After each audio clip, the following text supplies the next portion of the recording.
Netanyahu'nun olmayan erməni soyqırımı ilə bağlı məlum açıqlaması görürəm ki, yenə Azərbaycan mediasında və Türkiyədəki sosial mediada yanlış, xalqa yanlış çatdırılmaqdadır və bunun adını qoyurlar ki, bəs Erdoğana görə bunu eləyir. Birinci, İsrailin heç vaxt Türkiyə nə qədər İsraillə yaxşı bir ilişki qursa da, İsrailin heç bir zaman Türkiyəyə olan yaxlaşımı səmimi olmayıb.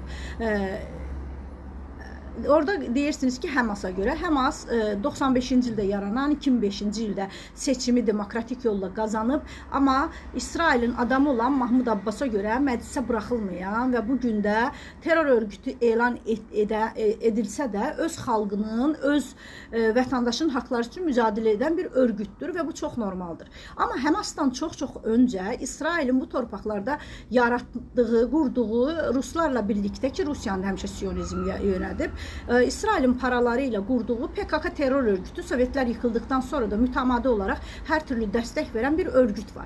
Ondan öncə Kıbrısda 60-cı illərdə, 70-ci illərin əvvəllərində Kıbrıs türklərinə qarşı qətliam yapan EOK deyilən bir terror örgütü var ki, Yunan terror örgütü və bunun da parasını və silahlarını İsrail verib.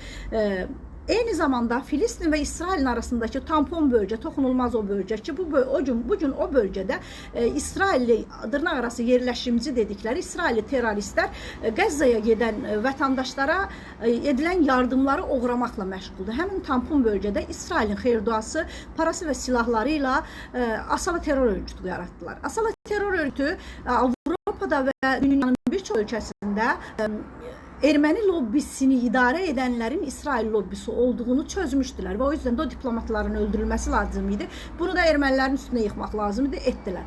Amma bugün Netanyahu'nun qızmasının səbəbi İlham Əliyevin 2 gün öncə İran parlamentinin sədri Qalibafla görüşməsində İrana verdiyimiz dəstəyi dilə gətirməsi və İranın yanında olduğunu söyləməsidir. Bu da Netanyahu'nun zoruna gedib. Çünki İsrail lobbisinə, içimizdə İsrail lobbisindən para alanlar, həm hakimiyyətə sızanlar, həm müxalifətin içində olanlar, həm xalqın içində bilib-bilmədən bunları eşitdiyənlər elə bir görüntü yaradıb ki, İlham Əliyev sizə işləyir. Amma bu açıqlama Netanyahu'nu qızdırdı və o oradan ermənilər üzərindən mesaj verdi ki, mən izin vermədiyim sürəcə ermənilər sizlə o sənədə imza atmayacaq və ermənilərə də deyir ki, arxanızdayam. Və buna da şaşmamaq lazımdır. Mən heç şaşırmadım, çünki erməni lobbisi ilə İsrail lobbisi hər zaman bir yerdə işləyiblər. Birinci Qarabağ Savaşında da, aprel döyüşlərində də, 44 günlük savaşda da Avropadakı bütün Yahudi lobbisinə və Rusiyadakı Yahudi lobbisinə bağlı olan bütün media orqanları ermənilərin yanında oldu. Biraz da irəli gedək, 90-cı illərdə Azərbaycana tətbiq edilən 907-ci maddə Yahudi lobbisinin əli ilə ermənilərin xeyrinə onlara yardım paketləri, bizə isə 907-ci maddəni tətbiq etdilər və 30 ildir onu qaldırmadılar. İndi Trump da Yahudi lobbisinə görə deyil, Erdoğanla iyi bir ilişkisi və seçim öncəsi Azərbaycanla da, Azərbaycan dövləti ilə də qurduğu o ilişkilər sayəsində bunu etdi. Və bu baxımdan heç mən bunlara şaşmadım. Çünki Yahudi lobbisi, dünyadakı Yahudi lobbisi heç vaxt bizim yanımızda olmayıb. O bizim bəzi diasporada olan Yahudi kökənlilərin uydurmağı ilə deyil. Əgər belədirsə, bu adam dırnaqarası soyqırımı qəbul edən və tanıyan birinə niyə sormursunuz ki, Qubada ermənilər qətliam yaparkən Azərbaycanda yaşayan Yahudiləri də öldürmüşdülər və orada bir soyqırım abidəsi var. Bununla bağlı İsrailin hər hansı bir yerində sokak ya da bir dənə kafenin adı Xocalıdır, bitdi. O soyqırımla bağlı hər hansı bir tədbir keçirdinizmi dünyada ya da ermənilərin əleyhinə ya da bir sokaq varmı? Amma İsraildə, həm Hayfada, həm Təl-Əvivdə kifayət qədər olmayan erməni soyqırımı ilə bağlı parklar, sokaqlar, film salonları filan var. Yəni buradan da görünür ki, qandırılmağa müsait olan xalqımı kullanmaq üçün yola çıxanlar kimlərdir və bunu da artıq söyləməmiz lazım.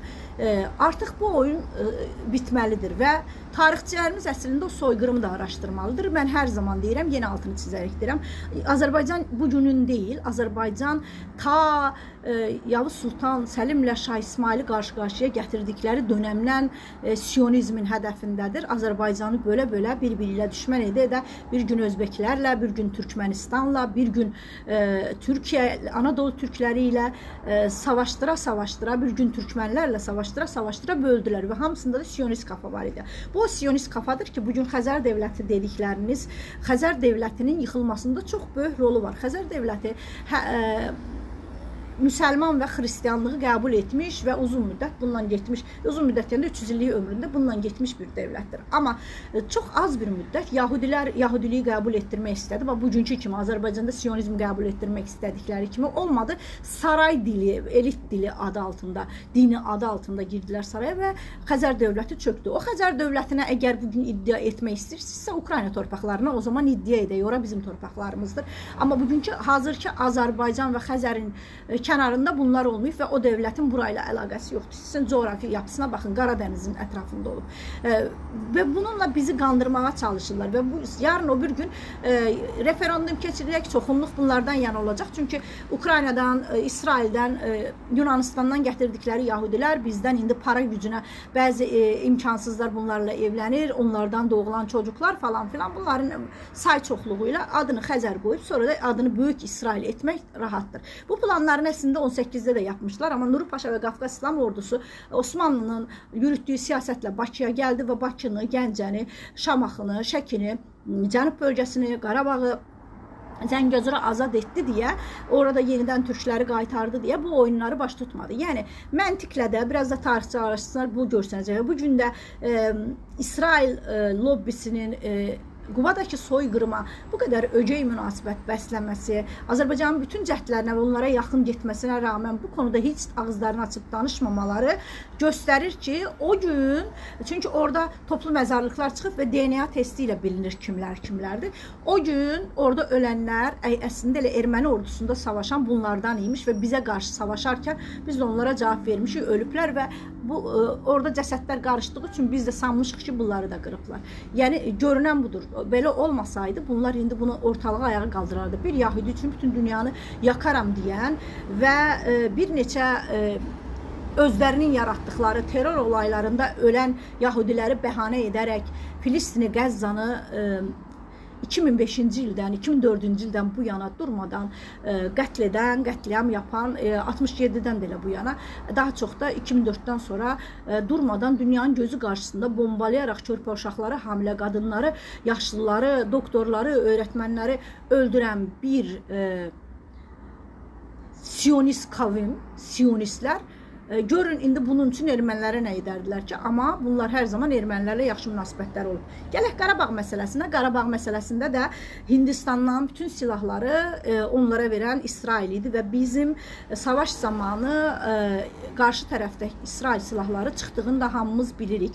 Və eyni zamanda yetişdirdikləri PKK terror örgütünü də Qarabağda bizə qarşı savaşdıran İsrail idi ki, Tehran Məsumovun açıqlaması var bununla bağlı. Azərbaycan ordusunun generalı və milli qəhrəmanıdır deyəsən.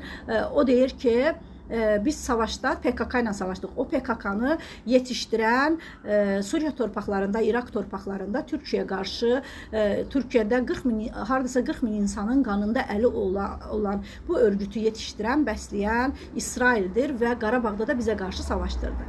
Yəni bizə silah satdı. Və tabii ki, İlham Əliyev İran televiziyasına verdiyi müsahibədə jurnalist ona siz İsraildən silah alırsınızmı deyərkən, bəli, paramızı verib alırıq, həm də hər kəsə satdıqlarından daha artıq qiymət alırıq dedi.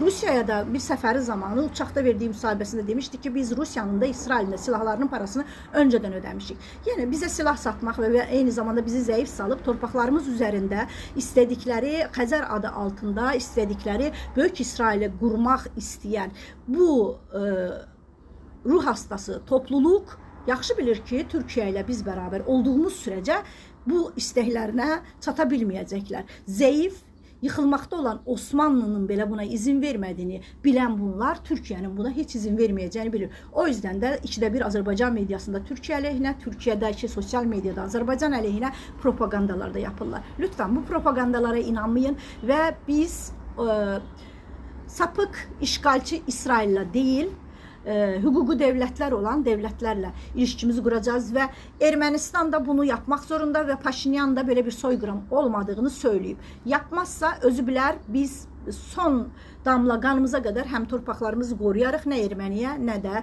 Yahudiyə o torpaqları yedirməyiz.